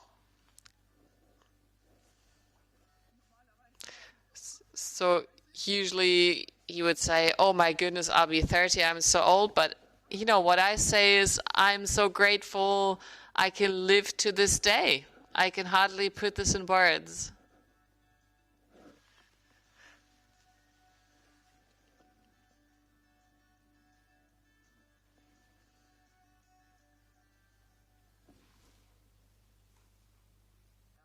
Wow. To see this, oh my goodness, that's the most beautiful thing. So thanks for coming, Vanessa and Marcus, and welcome here in Berlin. Great. So had you imagined him to be the way he really was before you met him? Yes, I thought he was tall, and I knew that my stem cell donor was male. And at the hospital, I was told he was young, and he did a lot of exercise, was a very active person, so that was a perfect match. I really had imagined him this very way. So, have you been in touch often? Yes, every day. Really? Really, yes, we were in touch every day per WhatsApp. It still is so unreal. But now, after writing one another anonymous letters for 2 years, and after that ban was lifted, so for the first 2 years, there's no possibility to meet. There's only the possibility to write anonymous letters and to say thank you if you're a patient, just only anonymously. Yes. I came back from my stem cell transplant, and then at home I sat down at my computer and I wrote him a letter saying thank you, because it's not a given to give a totally alien person that you have never met your blood stem cells. So what was it like for you, Marcus, to receive this letter? Well, for me, this was beautiful because I knew I'd done the right thing.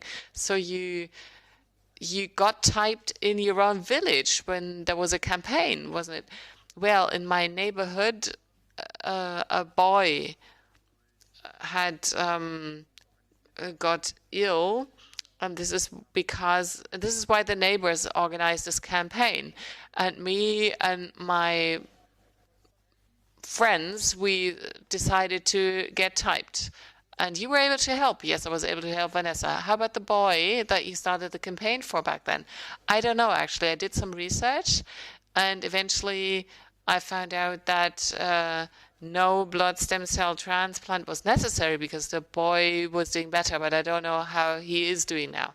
But it sounds positive. So what's your feeling today? What's your feeling as you see this beautiful and happy young woman here? I can't actually describe what that feels like. She's so full of life. I can't really describe it. It's so lovely to even speak about it. Many are scared of the bone marrow extraction. How about you? Well, this was just like dialysis in the end. Blood was extracted and filtered, and stem cells were extracted, and this was easy. So no side effects. Did you sense anything? Did you notice anything?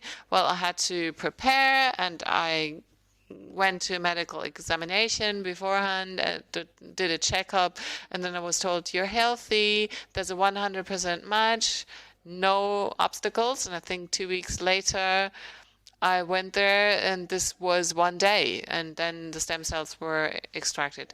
So you're going to be 30 on the 5th of October.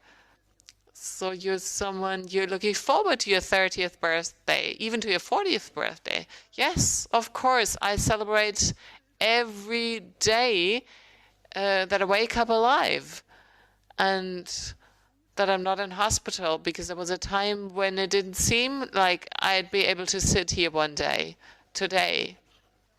So what was it like for you to meet Peter Harf here today, the founder, to hear his story and what came of it, and that this saved your life? This must make your heart beat faster. That's true. I was fighting tears, because when you're there and you hear this story being told live there in front of your eyes, what it was like 30 years ago, then that really touches you. So Marcus, it's easier, isn't it, than you thought to donate your stem cells? That's true. We just registered got typed, and some years later, I was able to help. So would you like to say, Marcus, anything tonight in the show? Marcus, saying thank you is not enough for what you've done. You are a hero. Well, for me, it was so natural. So for one, it is the deed of a hero, and for the other, it's so natural. That's true. I never saw any issue with that. And for you, it's also a friendship for life that's come of it. Absolutely. Absolutely. So thanks a lot for coming, to the two of you. Thanks for being here. Thanks for not just celebrating your life, but also 30 years of DKMS. Great. So let's hear what's happening on the internet. Let's hear about the congratulations and greetings. It's unbelievable. From India, Poland, Chile, from the US, from everywhere, people are writing to us. And I have Julia here from Swabia, and she says, my dad was diagnosed with leukemia 3 years ago. And thanks to you, he got a second chance at life, and he is totally healthy now, and we all have a new understanding of what life means. Thank you. And then we have Janina. She's a former blood cancer patient, and thanks to the donations, she survived. And she writes, it's so beautiful, the things you're doing. In 2019, I was diagnosed with blood cancer myself, and I depended on a stem cell donation. I hope that I'll be able to meet my donor in summer. And then Romy from Leipzig wrote us, in 2019, I donated my stem cells, and I hope to be able to meet my twin. So you're doing a great job, and hi there from Leipzig. Eva, thanks a lot. And please, ladies and gentlemen, keep on writing to us on our YouTube channel. You can also watch our show on the YouTube channel and just send us a post, if you will. So now we have a man with us with a beautiful song, which is called Hope. So I am happy to have you here, Michael Patrick Kelly, together with a great colleague on the guitar, whose name I can't pronounce. So here's Hope.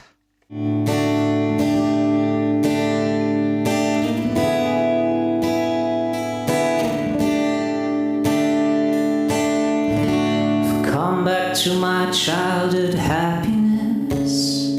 The grace of God has filled my emptiness. Hold on, just hold on. There is hope in my soul. There is hope. There is hope for me now. Hidden heroes don't get televised. Daily saving their lost brothers' lives. Hold on, just hold on. Oh, there is hope in our soul.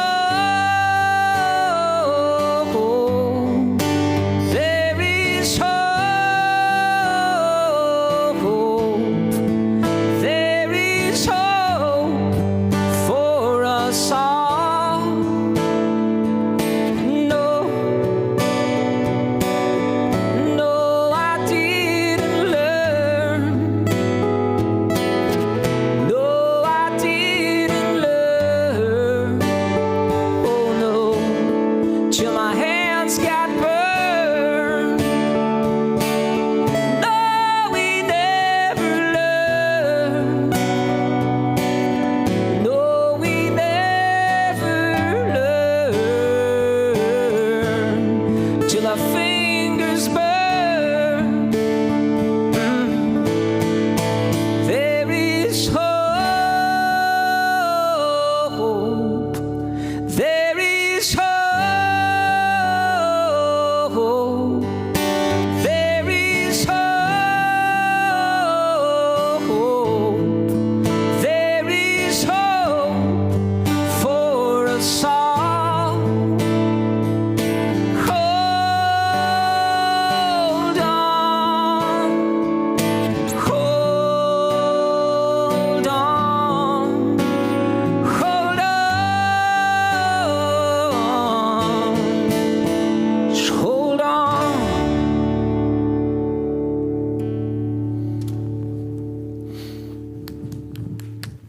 Wow. Wow. Hello, my name is Matthias. This is Christian. Oh, great. Patty, it's so nice to see you. Thank you very much. Once again, you gave us a goosebump moment here. So I can really feel it when you sing that song. It means a lot to you. What kind of stories behind that song? Well, Hope, that's the name of the song, and it came into existence after a crisis in my life. So I had a different kind of crisis than cancer. I had a mental crisis. So finally, I got to leave that dark tunnel. I wrote the song, and I thought that DKMS, which is this foundation which creates a lot of hope. So I thought that was a good song for this 30th anniversary occasion. So congratulations. Incredible what happened in the past 30 years. And those stories, yes, incredible stories, and the number of people that were actually saved. It's a great honor for me to be here tonight. And I'm very happy that I get to support this cause. Yes. We heard that this came into existence because a wife died. And this is a story that's similar to yours, isn't it? Yes, I lost my mother when I was 5. When she was 36, she died of breast cancer. One of her last wishes was for me to keep on singing, and also for my siblings to keep on singing. And I think music helps you process the pain. It brings you hope and joy. So I'm extremely impressed by the fact that the family have managed to turn things around and to turn it into something beautiful, which is exemplary for so many others. So it's great that we have these kind of families and foundations. Thank you very much to the team of DKMS, and congratulations to your anniversary. Yes, and congratulations to you as well, because you, with your music, you give us hope as well. I think you created a beautiful moment, and I think our audience shares that feeling. Eva, is that right? Yes, our audience is cheering. There aren't any questions. People are just writing that they love you. And they always ask, when are you going to publish a new album? I'm working on it. I know it takes some time. But during COVID, I wrote many new songs. And let me just tell you the following. It's coming this year, actually. Yeah, probably everyone's in love with him, right? Yes, people have a crush here. And it's just very emotional in general. And this can be seen in the chat. Yes, it's beautiful. And I'm also going to send a heart to Katharina Haaf. She was the one who invited me to come to LA. And thank you also for letting me join here tonight. And in London in 2019, this is when I came first in touch with your work. I found out more about your work, and it's great that it's actually derived from a family. And for me, it's always impressive to see that this family is expanding, and still they remain in that very same spirit. Thank you very much. Thank you, Christian. Thank you, Patty. Thank you for celebrating with us. You have to stick with us for a little longer. Promise? I mean, you're here now, so please stay a little longer. Thank you very much. And I think a round of applause is appropriate now. Thank you.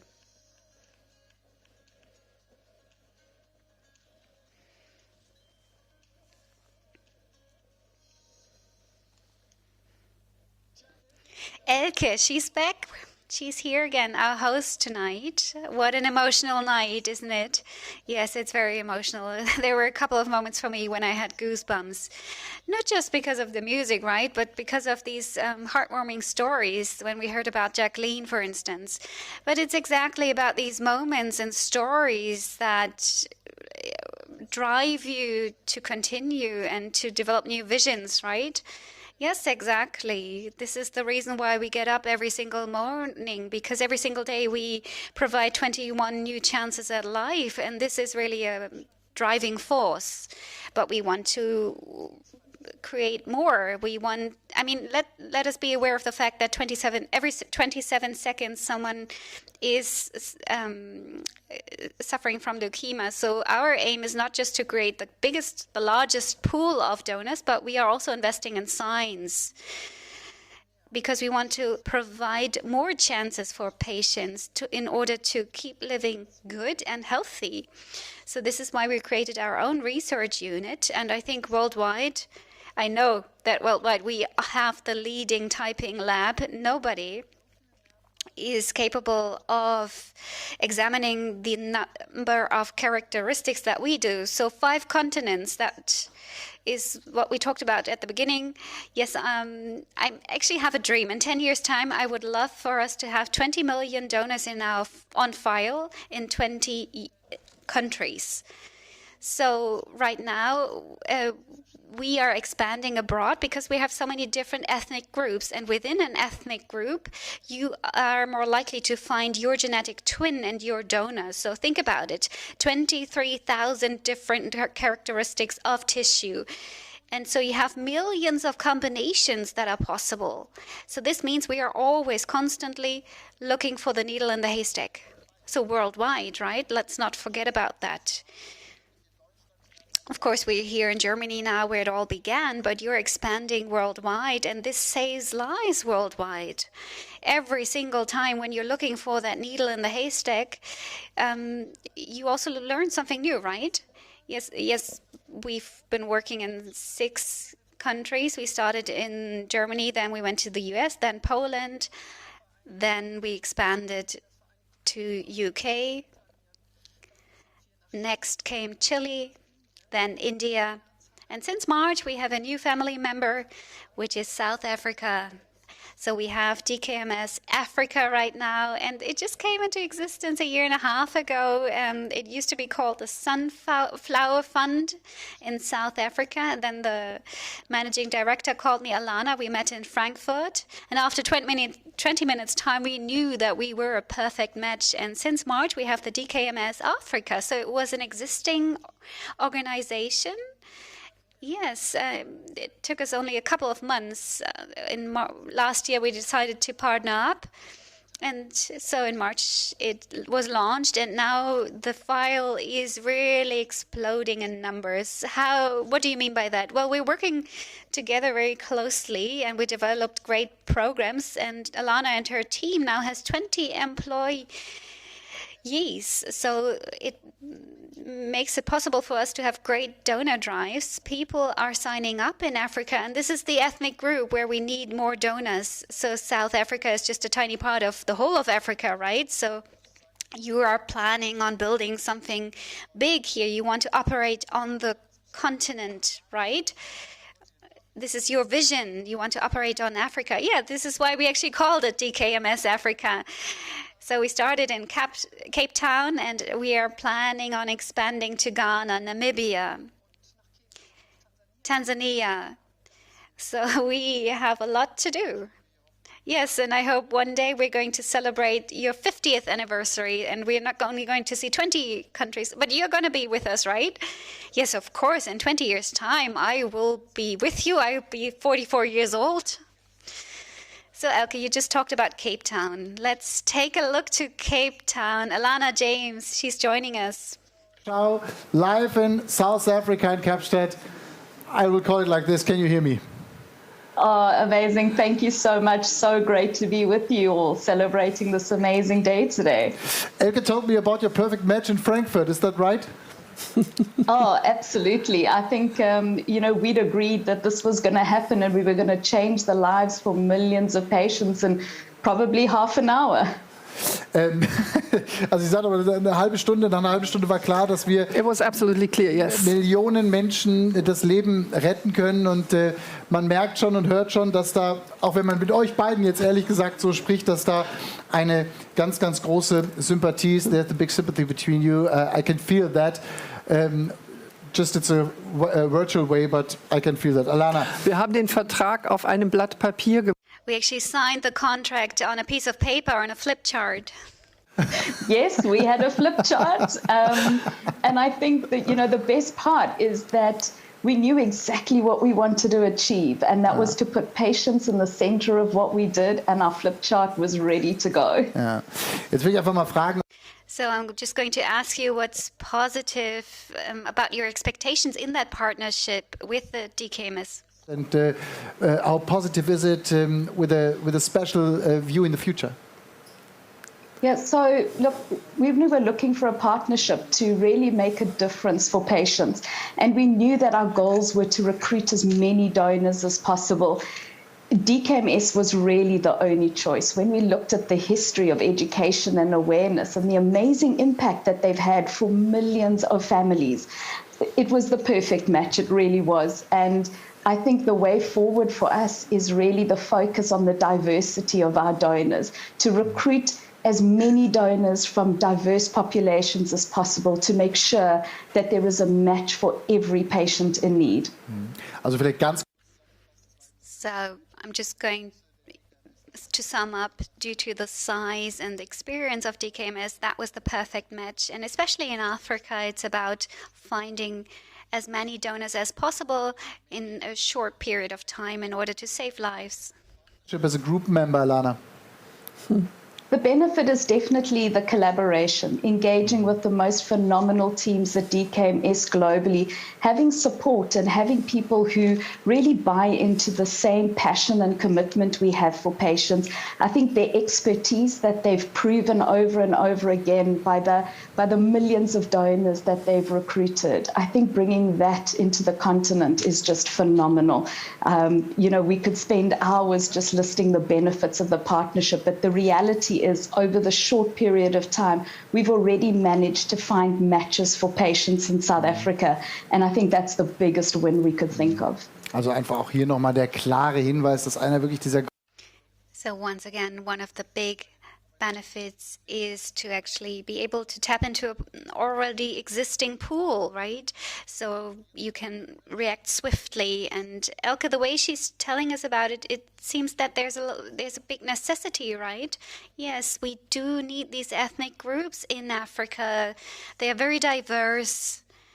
And once again, let me get back to the issue that it's important to expand our pool.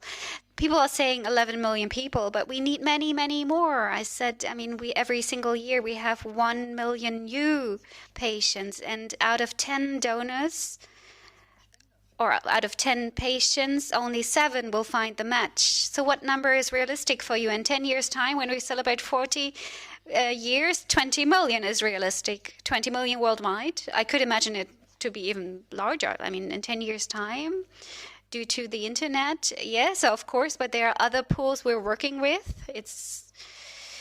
We're not just working on our own, we're actually sharing our knowledge. We want to help everyone. Everyone is sharing that mission. Every pool, every register is sharing that mission. We want to save as many people as possible. So I have been working with extremely great colleagues. We have friends, supporters. So we are working in countries where we might not be present ourselves. Für die Zukunft. Our hope is definitely to see millions more donors being recruited from diverse backgrounds to serve the needs of every single patient out there looking for a donor match, and to make a real impact for patients in South Africa, patients of African ancestry, and just patients across the world. Those numbers are so critical, the education and awareness, but really giving a second chance at life to every single person in need. That is our hope for the future. Also die große Hoffnung. So her great hope for the future is to save as many people as possible, maybe even everyone in the best case scenario. But that is the topic of Africa, concern of Africa. Like Elke said, they want to expand more, want to grow more in order to help as many people as possible worldwide. Maybe the way Katharina said it, when we're going to quit when nobody needs our help anymore. Yes, but that's going to take much more time. I think there will be many more opportunities in research and science. This is why we're working in these areas, in order to act quicker and help more. And we also have to make sure that patients who do not have access to transplants do receive the right kind of help. That's a big issue. Now we have a big birthday party in a virtual way, but I think you will celebrate this evening with us, right? Absolutely. We've been celebrating the whole day in South Africa. We are so proud to be part of this family, and happy birthday to all our family members across Dkms. Also großes Geburtstagsgrüße-Ding hier nochmal. So greetings go from Alana to Germany, from Cape Town to Germany. So Elke, would you like to tell a little waving? It's like a family member to me, and she is, may I say, you are not only a colleague, you are also like a really nice child to me. We know that, everybody. Absolutely. Yeah. Thank you so much. All the best, Alana, for you in South Africa, building up a big history and building a new chance for so many people, for so many patients. All the best to you and your team. Thank you. Thank you so much. Also ganz toll. So it's really great to hear Alana's story and Alana talking. And I've heard that all night long. Who works for you has such a big heart. Am I getting this right? Absolutely, we all have a big heart. We feel with each and every patient. We're absolutely with them in our feelings and our hearts, and we do celebrate when someone has really won their battle with their illness. And this is what we need to do. We need to celebrate life, not just be sad, but of course at times we're extremely sad. So let's hear from you as a global CEO what DKMS is planning to do in future. Let's hear about your plans and visions. What will you do hands-on? You're talking about the lab before. What will you do in the individual sites to improve the situation, taking baby steps? Well, we will do research and science. We do studies. We are a big donor center, becoming bigger and bigger. And we need to increase our donor pool, and we'll do more. There's not just the mission of saying we want to give as many people as possible a second chance at life, but we need to facilitate the access to transplants. We go into the poorer countries, we help there, we've launched programs in order to help more. So tell us about these programs. What are they like? Right now we have 3 programs in place that we take care of. First of all, we help and support families who simply are not able to pay for a transplant. We support these families. Right now, we do this in India, for example, but we do this globally. Following certain criteria, we want to make sure that everyone gets the chance they deserve so much to go for a transplant. And this is what our wonderful colleagues do around the globe. They take care of that. And as managers, we keep on saying we do this. So it's funding, it's financial support for the poorest who have no financial means whatsoever to go for a transplant. So whoever you can, you will help. Yes, well, we do whatever we can. And the second program you asked about is about us making sure that in poorer countries there's going to be properly trained doctors and properly trained nurses. We take care of all that, and this is what we do thinking of Mechthild Harf. We co-fund a transplant center and a mobile transplant station so that we can help carry out transplants in poorer countries, especially for children. And then there is another program of which I know it's very much at the bottom of your heart. This is about typing within families. Just think about there's children with thalassemia and there's sickle cell anemia. And with thalassemia, this is acute anemia with children in their 4th or 5th year life. And it's 10,000 children in India alone every year. So we are really truly committed to trying to do our very best for these children.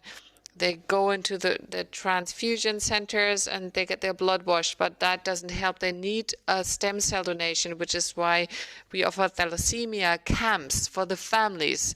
We type the whole families with all their children. Just imagine that these families need to travel for 3 days to come to a thalassemia center to get typed. And we do this free of charge for those families to find a sibling or to find someone in the family who can help for a stem cell transplant to take place. So may I say it this way? Is it taking this help into underdeveloped countries? Yes, that's true. So this is where there's absolute hardship. Yes, absolutely. And I have met these people. 2 years ago, I traveled to India with my colleagues. And it really is heartbreaking. Just imagine they come in their Sunday's best. They walk for days and they're full of gratefulness. And we need to do so much more. And when I look into your eyes, Elke, then what I sense is that you're only just in the beginning of what you want to do. Absolutely, there's so much more to do because thalassemia is something that happens in many countries, sickle cell anemia as well. There's so much more we can do outside of our core area of activity. This is so impressive, Elke. Thanks a lot. This is a great vision, a great plan for the future. You have this great team, this wonderful team working in the background, and we're all here at the stage. Of course, we are here on the stage, but the true applause goes to all those who work behind the scenes. Clearly, the friends, the supporters, the doctors. It is a worldwide movement, and we want to take it beyond the point where it's at right now. So what do you want to see happening after this 30th anniversary? Well, there's so many highlights. It's a wonderful night with so many beautiful people and so many beautiful stories touching our heart, giving us hope that it's worth it getting up every morning. Absolutely hope for life, that's everything. I would love to use a beautiful image. So many staff members are watching us tonight. So I've been told that balloons were given to people. I was told about a major party going on. So my goodness, what a surprise. So there they are. There they are, all watching us tonight. Wonderful people. This is so touching. It's so moving.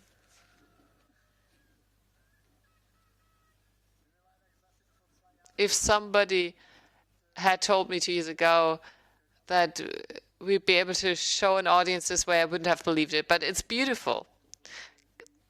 A big thank you goes out to everyone watching us tonight, all the staff members. You really are doing an excellent job, Elke.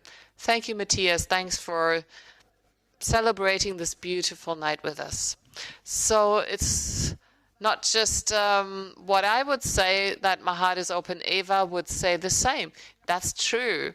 It is very impressive. Thank you for opening your heart, Elke. And on our chat, we see heartwarming wishes. Henry, for example, says, at my 18th birthday, I became a potential donor. And 6 weeks after that, I was told that my genetic sibling needed stem cells. Last year in September, I became a donor, and I am so thankful for this emotional experience. Dkms does a great work. I would like to thank you from the bottom of my heart.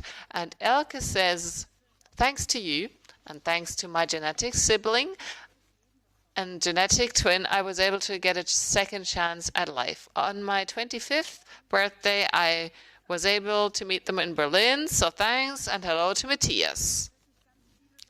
So there's so many of these stories on our chat. I would like to encourage you to keep on writing to us on YouTube. Put your posts in and tell us where you're watching from. Thank you. Eva, thank you. I would now like to ask our guests and your team to the stage, Elke, to say thank you at the end of our beautiful night that moved us deeply. This is tonight's guests. Everyone, the whole staff, the whole team, please be kind enough to come to the stage, join us. please. So we were all tested negative for COVID-19, so we can all come together here on the stage, and we will say thank you again. So please come to the center of the stage. Brigitte, Eva, Vanessa, Marcos, Michaela, just come forward. Elke, I would love to see the team on the stage, the team that made it all possible. So there they are, a part of this. This is your applause. Thank you. Michael, stay with us, please. Please. So please come join us on the stage. So that's to you. All staff members, thank you. Thanks for being here. It is an honor. It is a pleasure. Thank you. Thanks to our team also behind the scenes. Thanks for making this possible. And greetings go out to the world, to everyone who celebrated with us. Thanks to everyone who's donated to DKMS. Thanks for thinking of us. We're a big family, and this big family is getting bigger all the time, as you said, Elke. And then there's more people joining us. And as I was saying, the family is getting bigger all the time. That's the gold within you. Also, vielen Dank. Thank you very much for watching us tonight. Thank you for this very special night. It's not over yet, but I think it's time for a round of applause for all of you who are here tonight.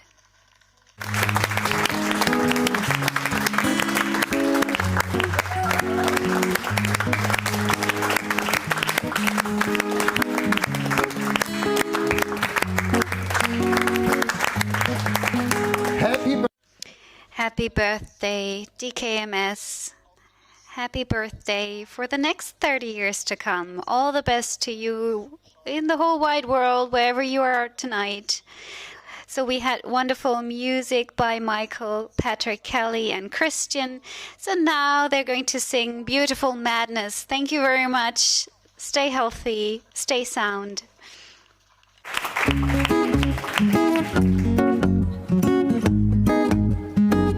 There's no line on the horizon. You're like a lion in the line. Is it a tragedy or triumph? You're so good at sin. Why did you swallow down my poison?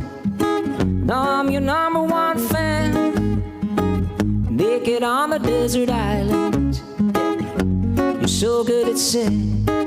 Now it feels like beautiful madness. It feels like never enough. Don't you know that you are the baddest? My love, my love, my love. Yeah, it feels like beautiful madness. I just can't get enough.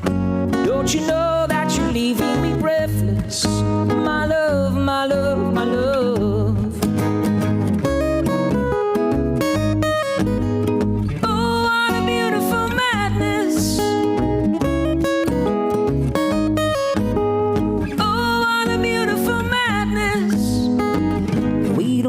About the cash flow, we got another kind of gold. We keep a hot, no Tabasco. No sleep, no sleep. Plenty sharks in the ocean, but we still dive deep. Come and take a sip of that potion. No sleep, no sleep. Now it feels like beautiful madness. It feels like never enough. Don't you know that you are the baddest? My love, my love, my love. Yeah, it feels like beautiful madness. I just can't get enough. Don't you know that you're leaving me breathless? My love, my love, my love.